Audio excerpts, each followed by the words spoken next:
So here you have it, the little vacuum, and you can see it's already kind of dirty, right? So I'm not going to use it completely clean, and you'll still see that the suction is fairly well. You know, turn on, very simple. You just press this in and pull the front of it down as you press this in to detach it. You got your light here, which doesn't look too useful in the daytime, I know, but I'll show you it a little bit better. And then you got your two attachments, which, oops, I turned on the light, clicking that with my hand. And then, personal, hold on, I have to put the phone down, I apologize. The other attachment is my favorite here, this one. This one is so super useful. You'll probably use this for everything. I'm not even kidding, that sometimes instead of using a lint roller, I will just vacuum hair off my clothes, like after petting my cat, because she's shedding like a monster. It's so useful, as long as you clean the attachment, because you don't want to be using this on dirty stuff and putting it on your clothes, you know? But, yeah. I vacuum up my keyboard, which I usually turn off before I do this, but I'm just trying to show you so I don't press buttons. You can see, boom, it's going to suck that right up. I have a little bit of dust on here. It's literally just going to suck all that up.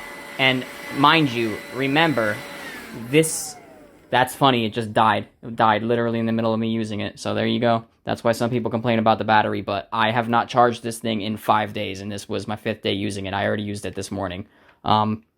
You could see it was picking up that stuff very nicely, even though it's super dirty. I definitely need to replace the filter, which, again, I have my clean filter down there. Let me see if I can just set my phone up like this for you so that I can show you. Boom. And this is just going to come right out like that. So you have the filter, and then you have that. And then you go ahead and carefully, I hold this, put my thumb here, and then my 2 fingers in there, and lightly pull up, because you saw it kind of popped. You don't want to get everything everywhere when popping that out. And just go ahead and dump, and kind of clean this off. Maybe you might want to touch that with your finger if you're not grossed out by it, and kind of, you know, get all that garbage off of it. Which, yeah, it's gross for some people, but wash your hands after. And then wash this. You just rinse it if you have water pressure. It'll just rinse the shit right out of there.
Very clean.